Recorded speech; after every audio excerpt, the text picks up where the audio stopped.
करेंगे आपके साथ chapter 3 which name is metals and non metals. First of all we discuss metals. तो चलिए स्टार्ट करते हैं मेटल से। Metals in their pure state have a shining surface. Metals जो है अपने प्योर स्टेट में पाए जाते हैं एंड इनके पास क्या होता है, एक शाइनिंग सरफेस होता है। दिस प्रॉपर्टी इज कॉल्ड, इस प्रॉपर्टी को क्या बोलते हैं, मेटेलिक लस्टर। मेटल्स हमने प्योर स्टेट में पाए जाते हैं, ठीक है। और मेटल्स की जो सरफेस होती है वो कैसी होती है, शाइनिंग होती है, शाइन करते हैं मेटल्स, ये आप जानते ही हैं। लेकिन इस प्रॉपर्टी को नाम दिया गया है मेटेलिक लस्टर। आपके एग्जाम में पूछ भी सकता है व्हाट इज मेटेलिक लस्टर, ठीक है, तो आप इसमें लिख देंगे। अब आगे जानते हैं इनके बारे में, हार्डनेस की बारे में ये क्या कहते हैं, ठीक है। हार्डनेस क्या है, metals are generally hard. Metals क्या होते हैं, जनरली हार्ड होते हैं। एग्जाम्पल के लिए आपके लिए आयरन, कॉपर, ईटीसी। आयरन हो गया, आप जानते हैं हार्ड होता है। कॉपर और भी कई मेटल हैं जो हार्ड होते हैं, लेकिन कुछ मेटल ऐसे होते हैं जो हार्ड नहीं होते हैं, तभी तो यहाँ पे लिखा था जनरली हार्ड। लेकिन इसमें कुछ मेटल ऐसे होते हैं जो हार्ड नहीं होते हैं। तो वो कौन कौन से मेटल हैं, वो सबसे पहला मेटल है सोडियम, ये जो है हार्ड नहीं होता है। पोटेशियम, ये भी हार्ड नहीं होता है। And lithium. तो ये 3 मेटल ऐसे हैं जो हार्ड नहीं होते हैं, ठीक है। आपके एग्जाम में ऐसा पूछ सकता है कि name 3 metal which does not hard, तो आप लिख सकते हैं इसमें सोडियम, पोटेशियम एंड लिथियम। तो हम बढ़ते हैं आगे। अगर आपको क्लास अच्छी लगी तो इसे लाइक जरूर कीजिए और आने वाली क्लास देखने के लिए हमें फॉलो जरूर कीजिए। अब हम जानते हैं स्टेट, इनकी स्टेट कैसी होती है। Exist in solid state. Metals किसमें पाए जाते हैं, सॉलिड स्टेट में पाए जाते हैं। आप जानते हैं ये स्टेट जो है 3 टाइप्स की होती हैं, सॉलिड, लिक्विड, गैस। तो मेटल जो आते हैं हमारे सॉलिड के अंदर आते हैं। लेकिन सिर्फ एक ऐसा अकेला मेटल है मरकरी, जो है सॉलिड होता ही नहीं है। रूम टेम्परेचर पर मरकरी आपका लिक्विड होता है, ठीक है।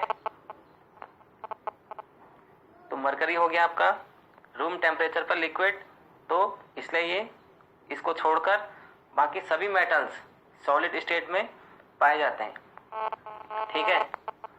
और ये क्वेश्चन बहुत बार पूछा जाता है आपके एग्जाम में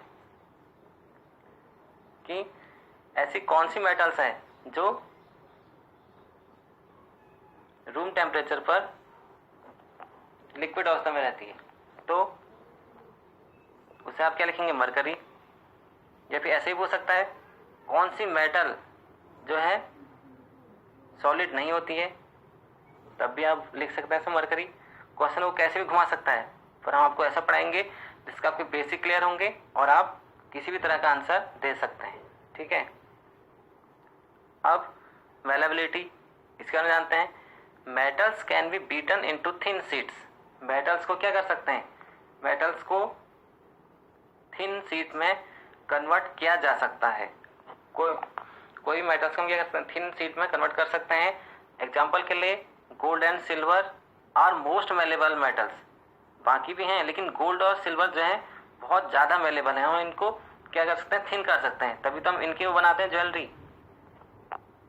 गोल्ड और सिल्वर इनको हम थिन कर सकते हैं। बीटन्स लिखा है इनको, मतलब बिल्कुल एकदम पीट के इसमें थिन कर सकते हैं, ठीक है। अब बढ़ते हैं आगे, डक्टिलिटी, इसके बारे में जानते हैं।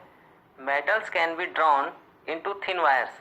मेटल्स को हम क्या कर सकते हैं, वायर के, थिन वायर के रूप में कन्वर्ट कर सकते हैं। इसको क्या बोलते हैं, डक्टिलिटी। आपके इसमें एग्जाम में ये पूछ सकता है डिफाइन डक्टिलिटी, तो आप क्या लिखेंगे, metals can be drawn into thin wires, तो इसको क्या बोलेंगे, डक्टिलिटी। तो मेटल्स की डक्टिलिटी क्या होती है, ज़्यादा होती है, क्योंकि मेटल्स को हम क्या कर सकते हैं, वायर में कन्वर्ट कर सकते हैं। एग्जाम्पल के लिए कॉपर के वायर होते हैं, आप जानते ही हैं। एल्युमिनियम के वायर बनाते हैं हम, तो ये भी, तो इसका मतलब मेटल्स, आप बोल सकते हैं मेटल्स आर डक्टिलिटी, ये इसकी प्रॉपर्टी है मेटल्स की, ठीक है। मेटल्स को हम क्या कर सकते हैं, थिन वायर के रूप में कन्वर्ट कर सकते हैं। अब जानते हैं conductor of heat and electricity. इसके बारे में जानते हैं, conductor of heat and electricity. ठीक है, metals are good conductor of heat and electricity. Metals क्या हैं? गुड कंडक्टर हैं of heat and electricity. Metals are good conductor of heat and electricity. कैसे हैं गुड कंडक्टर? क्योंकि मेटल्स में जो है करंट जो है फ्लो आती है, स्टार्टिंग से लेकर एंड तक मेटल्स में क्या होगा, करंट जो है फ्लो होगी, तो उसे बोलते हैं गुड कंडक्टर।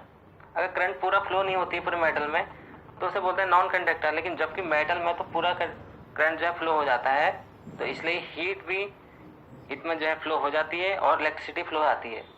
आप जैसे जानते हैं आयरन जो है पूरा गर्म आता है, शुरू से लेकर लास्ट तक उसमें, स्टार्टिंग से लेकर एंड तक उसमें पूरा गर्म आता है, तो ये क्या है, गुड कंडक्टर हुए हीट के भी।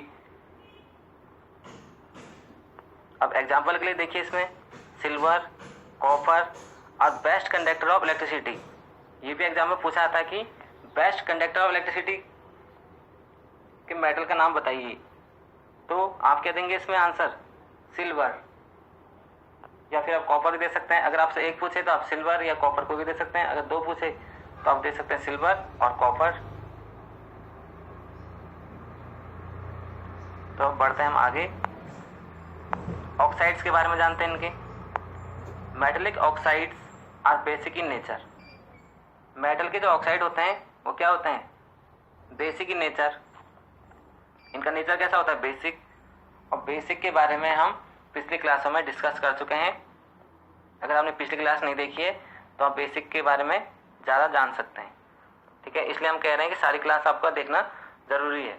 ठीक है, हम बढ़ते हैं आगे, सोनोरस के बारे में जानते हैं। Metals are sonorous. मेटल्स क्या हैं आपके, सोनोरस हैं। अब सोनोरस क्या होता है, आप सोच रहे होंगे सोनोरस क्या होता है। When metal strike to a hard surface they produce sound. जब मेटल पे क्या करते हैं हम, स्ट्राइक करते हैं, तो ये क्या करते हैं, बहुत ज़्यादा इनसे इससे क्या आता है, साउंड आती है इनके सरफेस से, तो इसे हम बोलते हैं सोनोरस। ठीक है, अगर मेटल पे हम स्ट्राइक करते हैं तो साउंड आती ही आती है, तो इसलिए मेटल्स आर सोनोरस। जबकि नॉन मेटल्स क्या होंगे, सोनोरस होंगे।